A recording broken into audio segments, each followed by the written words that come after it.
جو لوگ اللہ پر ایمان لائیں، کہیں کہ ہمارا رب اللہ ہے، پھر اس پر جم جائیں، ان پر فرشتوں کا نزول ہوتا ہے، نہ کوئی غم کرو نہ خوف، خوشیاں مناؤ جنت کی جس کا تم سے وعدہ کیا گیا تھا۔ اللہ کی ربوبیت پر اطمینان جب انسان کو ہو جاتا، میرا رب اللہ ہے، ربی اللہ، انسان کے لیے نہ کوئی کھٹکا، نہ کوئی خطرہ، نہ کوئی خوف، نہ کوئی حزن۔ جو کچھ ہو رہا ہے کس کے اذن سے ہو رہا ہے؟ اللہ کے اذن سے۔ اللہ کے اذن کے بغیر پتہ تک نہیں ہلتا۔ یہ کوئی اندھا بہرا مادہ نہیں ہے جس سے مجھے کوئی خوف ہو۔ اندھا بھینسا چلا آ رہا ہو اس سے تو ڈرنے کا ہر انسان کو ڈرنا چاہیے، نہ معلوم کس کو ٹکر مار دے۔ لیکن نہیں، اس کائنات کو چلانے والا ایک سمیع و بصیر خدا ہے، وہ جو میرا دوست ہے، میرا ولی ہے۔ اللہ ولی الذین آمنوا یخرجہم من الظلمات الی النور۔ اللہ اہل ایمان کا ولی ہے، ساتھی ہے، پشت پناہ ہے، مددگار ہے، حمایتی ہے۔ بتائیے جسے یقین ہو جائے کہ اللہ میرا مددگار، اللہ میرا محافظ، اللہ میرا پشت پناہ، اللہ میرا حمایتی، اس کے لیے کوئی خوف ہوگا؟ اس سے کوئی ڈر ہوگا؟ میں مثال دیا کرتا ہوں ایک بہت سادہ، پنجاب کے دیہات کی۔ تو بڑا چودھری ہے اور کوئی غریب کسان ہے۔ اس غریب کسان کے جانوروں کو ہر وقت اندیشہ ہوگا چوری کا، کوئی میری بھینس کھول کر نہ لے جائے، کوئی میرا بیل کھول کر نہ لے جائے۔ لیکن جس کے بارے میں یہ سب کو معلوم ہو کہ وہ جو بڑا چودھری ہے وہ اس کا دوست ہے، اس کی بچیا کو کوئی خوف ہوگا؟ اس کی بھینس پر کوئی ہاتھ ڈالے گا؟ اسے کوئی اندیشہ ہوگا؟ نہیں۔ کیوں؟ کہ وہ بڑا چودھری، بڑا اس کا یہاں کا سردار، جاگیردار، سب کو معلوم ہے وہ میرا دوست ہے، کوئی میرے خلاف اقدام نہیں کر سکتا۔ اس دنیا میں یہ چھوٹی سی بات اگر آپ کے دلی اطمینان اور سکون کا باعث بن سکتی ہے تو ذرا تصور کیجئے۔ میں لفظ تصور استعمال کروں گا صرف اس لیے کہ اس کا ہم جس کو کہتے ہیں ادراک اور شعور کر نہیں سکتے، اگر کے ساتھ کر سکتے۔ اگر یقین ہو کہ اللہ میرا مددگار اور یقین ہو کہ اللہ ہر آن میرے ساتھ ہے، پھر کوئی خوف؟ کس کا خوف؟ کوئی شے اللہ سے بالا تر ہے؟ کوئی قوت اس سے زیادہ طاقتور ہے؟ کوئی اس کے ارادے کو بدلنے والا ہے؟ کوئی اس کی مشیت کے آڑے آنے والا ہے؟ یہی بات ہے جو حضور نے فرمائی، یہ ایمان کا حاصل ہے لب لباب، کہ دیکھو اچھی طرح اس بات کو ذہن نشین کر لو، اگر تمام انسان مل کر تمہیں کوئی نقصان پہنچانا چاہے نہیں پہنچا سکتے، مگر جو کچھ اللہ نے لکھ دیا ہو، اور تمام انسان مل کر تمہیں کوئی نفع پہنچانا چاہے نہیں پہنچا سکتے، مگر وہ شے جو اللہ نے طے کر دی۔ آپ پھر میں کہوں گا ذرا طاری کیجئے، اسے فرض کیجئے، اسے سوچئے، اگر اس حدیث پر ہمارا دل ٹھکا ہوا ہو تو کسی سے ڈر ہوگا؟ یہ مجھے نقصان نہ پہنچا دے، یہ میری رپورٹ خراب نہ کر دے، یہ میری انکریمنٹ نہ رکوا دے، یہ میرا یہ نہ بگاڑ دے، یہ میرے یہ نقصان نہ پہنچا دے۔ اس کا ڈر، اس کا ڈر، اس کا خوف، اس کی خوشامد، اس کے لیے جا کر طرح طرح سے اپنی عزت نفس کو ذلیل کروانا اس کے سامنے، یہ سب کچھ کیوں کرتا ہے انسان؟ جب سمجھتا ہے کہ اس کے ہاتھ میں میرا کوئی نفع ہے، اس کے ہاتھ میں میرے لیے کوئی ضرر ہے، یہ مجھے کوئی غضب پہنچا سکتا ہے، یہ مجھے کوئی نقصان پہنچا سکتا ہے، یہ میرا کوئی کام بنا سکتا ہے، یہ میری کوئی ضرورت پوری کر سکتا ہے، اسی کا نام شرک ہے۔ جہاں آپ نے یہ سمجھا کہ غیر اللہ کے اندر کوئی طاقت موجود ہے، وہی شرک ہے۔ بتوں سے تجھ کو امیدیں، خدا سے نو امیدی، مجھے بتا تو صحیح اور کافری کیا ہے؟ شرک تو یہ ہے۔ جس پر بھی تمہیں یہ خیال ہے، کلمہ ہے یہ کلمہ سوم، لا حول ولا قوت الا باللہ، ذرا اس پر دل کو کبھی اگر آپ تصور کریں، پھر فرض کریں، دل ٹھک جائے اس پر، کوئی طاقت نہیں۔ یہی بات تھی جو شیخ عبد القادر جیلانی رحمۃ اللہ علیہ نے اپنی وصیت میں اپنے بچے سے کہی. 11ویں دینے والے ہیں، لیکن حضرت شیخ عبد القادر جیلانی کی وصیت اور تعلیمات کو کتنے لوگ ہیں جانتے ہو؟ یہ جن مقامات تک پہنچے ہیں وہ کس چیز کی بدولت پہنچے؟ انہوں نے جو پیغام دیا وہ کیا تھا؟ اے میرے بچے، جس طریقے سے قرآن مجید میں حضرت لقمان کی نصیحتیں جو ہے نقل کر دی گئی ہیں، میں یہ عرض کروں گا بالفرض اگر قرآن حضرت عبد القادر جیلانی کے بعد نازل ہوا ہوتا تو شیخ عبد القادر کی یہ نصیحتیں بھی قرآن میں درج ہوتی. اتنی اونچی نصیحتیں ہیں. اے میرے بچے، اس حقیقت کو ذہن نشین کر لے، لا فاعل فی الحقیقت ولا مؤثر الا اللہ. اس کائنات میں نہ کوئی فاعل حقیقی ہے نہ مؤثر حقیقی ہے سوائے اللہ. کسی شے میں کوئی تاثیر نہیں اگر اللہ نہ چاہے. آگ جلا نہیں سکتی اگر اللہ نہ چاہے. پانی ڈبو نہیں سکتا اگر اللہ نہ چاہے. زہر ہلاک نہیں کر سکتا اگر اللہ نہ چاہے. کوئی چیز فائدہ نہیں پہنچا سکتی اگر اللہ نہ چاہے. تو در در پہ کیوں سر جھکاتے ہو؟ در در پر کیوں جبیں سائی کرتے ہو؟ سب کے سامنے کیوں ہاتھ پھیلاتے ہو؟ ایک اللہ سے مانگو. ایک اللہ کے سامنے زمین پر اپنی جبین رکھو. لا فاعل فی الحقیقت ولا مؤثر الا اللہ. نظر آتا ہے ہمیں کہ پانی پیاس بجھا دیتا ہے. پیاس بجھانے کی صلاحیت پانی میں نہیں ہے، اللہ کے اذن سے. کھانا بھوک مٹا دیتا ہے.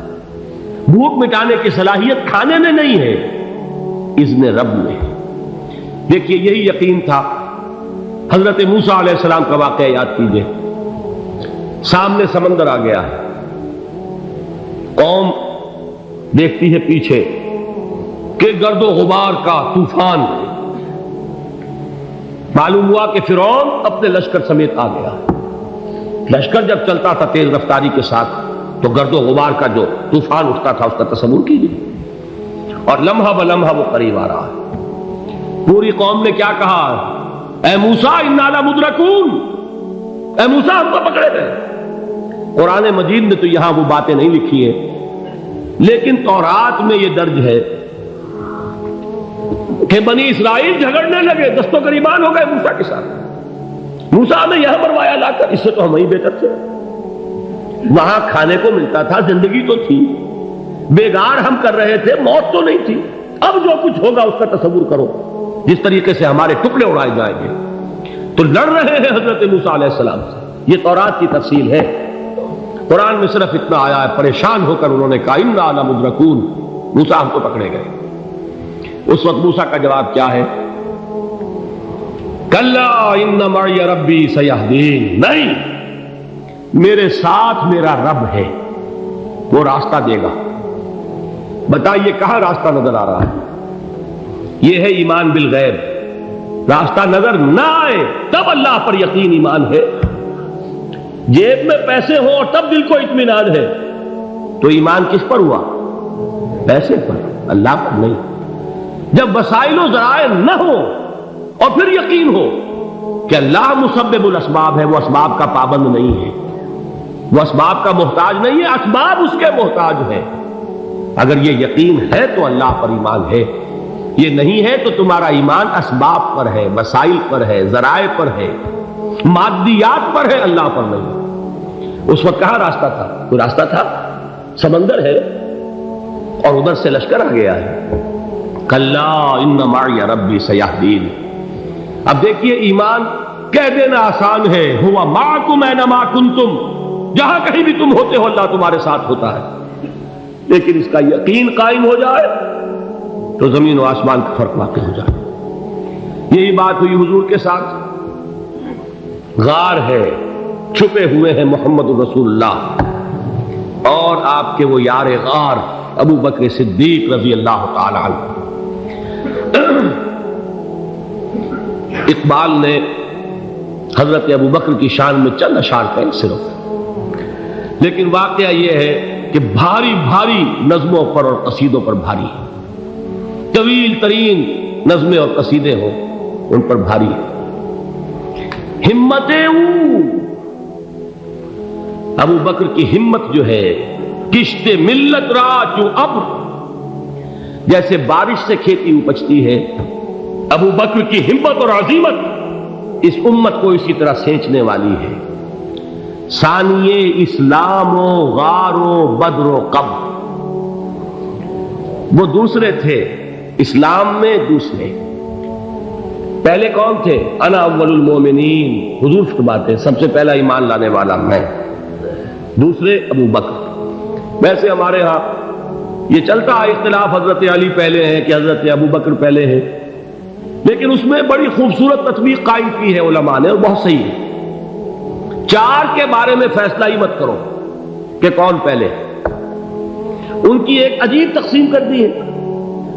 آزاد مردوں میں، بالغ مردوں میں سب سے پہلے ابو بکر، بچوں میں سب سے پہلے علی، خواتین میں سب سے پہلے خدیجہ، اور غلاموں میں سب سے پہلے زید بن حارثہ۔ بڑی پیاری تقسیم ہے، یہ چاروں ہی پہلے ہیں، ہر ایک کے لیے اولیت ہے۔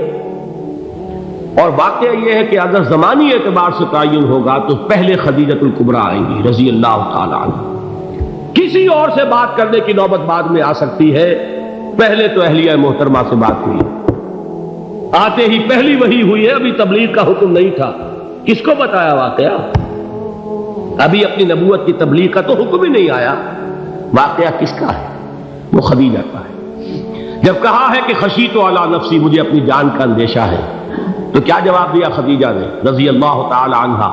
وہ صدیقۃ الکبریٰ ہے۔ صدیقات جو ہے خواتین، ان میں چوٹی پر خدیجۃ الکبریٰ ہے رضی اللہ تعالی عنہا، اور صدیق جو مرد ہیں ان میں صدیق اکبر ہے ابو بکر صدیق رضی اللہ تعالی عنہ، لیکن صدیقات میں چوٹی پر۔ جب حضور نے فرمایا خشیت علی نفسی، کیا فرمایا، کیا عرض کیا، کیسے تسلی دی؟ نہیں نہیں، اللہ آپ کو ضائع نہیں کرے گا، آپ غریبوں کے ہمدرد ہیں، آپ مساکین کے تکالیف رفع کرنے والے ہیں، آپ بیواؤں کی سرپرستی کرتے ہیں، آپ مسافروں کی خدمت کرتے ہیں، اللہ آپ کو ضائع نہیں کرے گا۔ یہ یقین ہے اس خاتون کے اندر۔ خیر وہ ایک علیحدہ بات ہو جائے گی۔ میرے دل پر حضرت خدیجہ رضی اللہ تعالیٰ عنہ کی شخصیت کا بڑا گہرا نقش ہے، جو وہ کوئی اور ہی وقت اور موقع ہوا تو بیان ہوگا۔ بہرحال اقبال نے ایک مصرے میں جو چار اولیتیں جمع کر دی ہیں، ہمت او کشت امت را چو ابر، ثانی اسلام و غار و بدر و قبر۔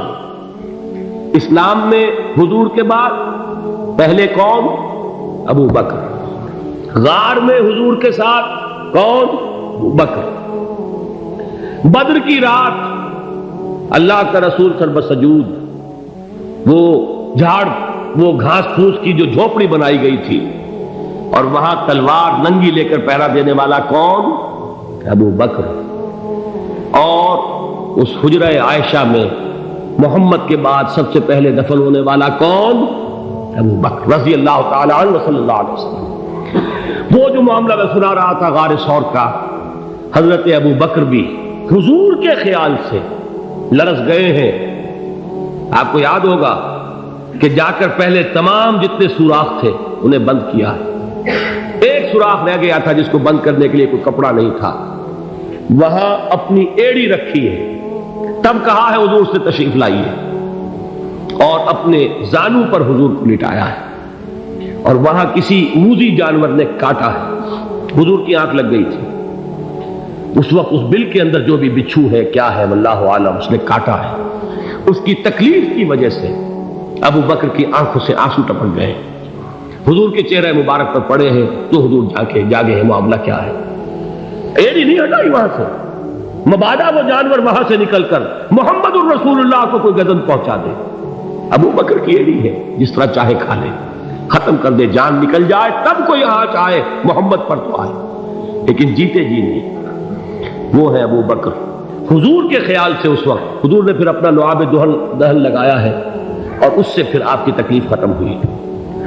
جیسے خیبر میں حضرت علی کی آنکھ دکھ رہی تھی، اس کو جو شفا حاصل ہوئی ہے وہ بھی حضور کے لعاب دہن سے ہوئی۔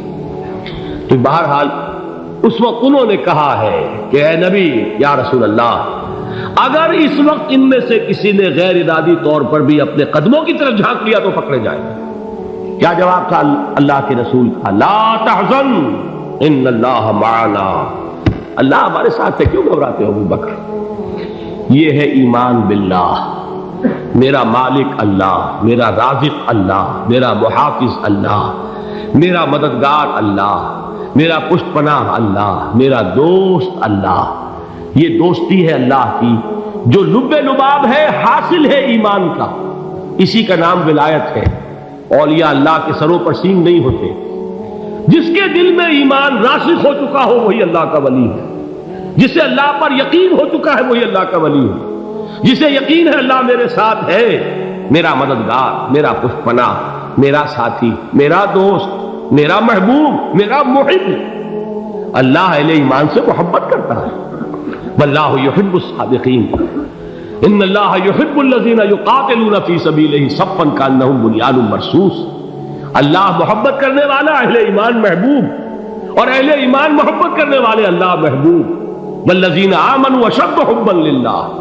آپ تصور کیجئے جسے یہ رشتہ ایمان یا رشتہ ولایت حاصل ہو جائے، الا ان اولیاء اللہ لا خوف علیہم ولا هم یحزنون، آگاہ ہو جاؤ، اللہ کے دوستوں کے لیے نہ کوئی خوف ہے نہ کوئی حزن ہے۔